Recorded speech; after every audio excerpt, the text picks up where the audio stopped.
DC is removing bike lane barriers. Why? According to a major new study, Washington, D.C. is the 406th best city for biking in the world. Not number one, but also not dead last out of more than 2,900 cities. We beat number 407! So what does it actually feel like riding in the 406th best bike city? So today we're going to find out. We'll explore everything from the best bike highways to the worst potholes to see if this rating is a perfect description of mediocrity. Before we hit the pavement, let's talk about this number, 406. It comes from People for Bikes, an organization that annually rates thousands of cities on how good they are for cycling. They look at stuff like the quality of bike lanes, safe intersections, and low-stress streets to give each city a score out of 100. Washington, D.C. got a score of 52. Now, at first glance, 52 out of 100 sounds not great. If I got a 52 on a test, I would not be showing that to my parents. But in the world of urban cycling, a score of 50 is considered a critical tipping point. That's what we're investigating today. Our mission is to find physical evidence that explains this perfectly average, confusingly decent 406th place ranking. Let's get started with the good stuff. The city has made a real, tangible commitment to building out its bike network. DC has created 116 miles of bike lanes so far, including both protected and unprotected. So I'm on 15th Street cycle track right now, and this is one of the oldest and most used protected bike lanes in the city. It's a game changer. It's wide, it's separated from traffic by a physical barrier, and it connects to major residential areas and to the downtown core. It's safe, it's efficient, it's generally faster and more pleasant than sitting in traffic. You see the monuments, you get some exercise, and you don't have to worry about a car door swinging open into your path. So glad we took our bikes.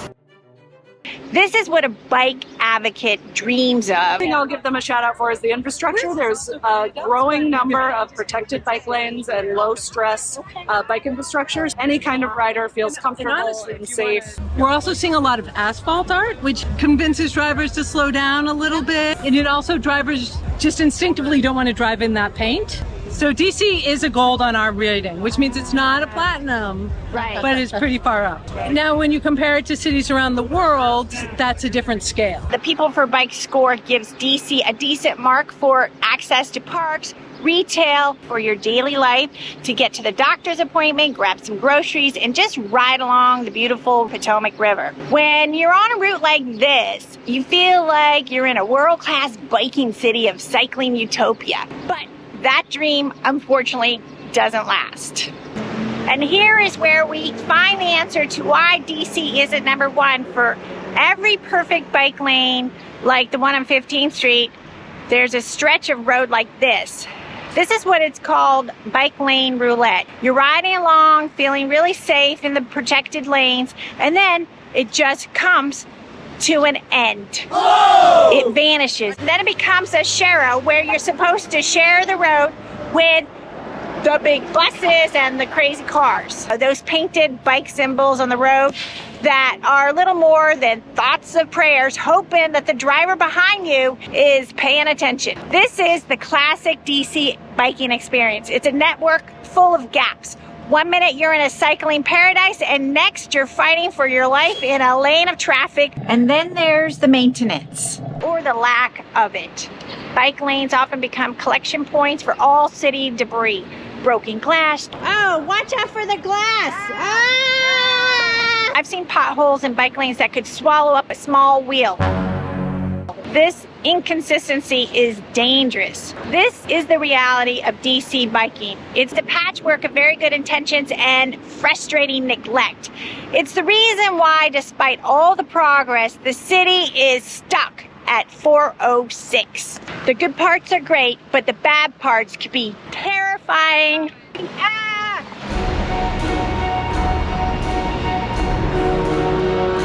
So far, we've seen the good and the bad on the streets, but to really get why DC is stuck in the middle, we have to look beyond the pavement. into the bizarre world of the city politics. The DC city priorities of wanting safer biking infrastructure can get really confusing. A major safety city project was introduced to create protected bike lanes that connect to other bike lanes on a busy DC street. But after intense pushback from business owners, residents, worried about parking and traffic, the city caved in. The final plan had no bike lanes. This is a perfect example of the city's conflicting goals. After riding through the best and the worst of Washington, D.C., we have to ask, is the 406th place a fair rating? So we're standing here now in a spot that we think perfectly summarizes the experience. This is protected, and then as we cross the street, it will be unprotected bike lane. Why did they remove bike barriers? Because they thought they were ugly. You know what's ugly? A hospital bed. Or a body bag. So yes, the 406 feels right. It's a blend of thrilling, safe rides and terrifying, stressful ones. It does acknowledge the real investment that the city has made while penalizing it for inconsistent maintenance, dangerous gaps, and political waffling that holds it back. DC isn't a terrible bike city, really not at all, but it also is not a great one. It's a city that is fundamentally conflicted about what it wants to be. If you are in a city still fighting for more protected lanes, let us know in the comments below. There are more videos about other city bicycling infrastructure on this channel. Check it out, and hope to see you riding safely in DC.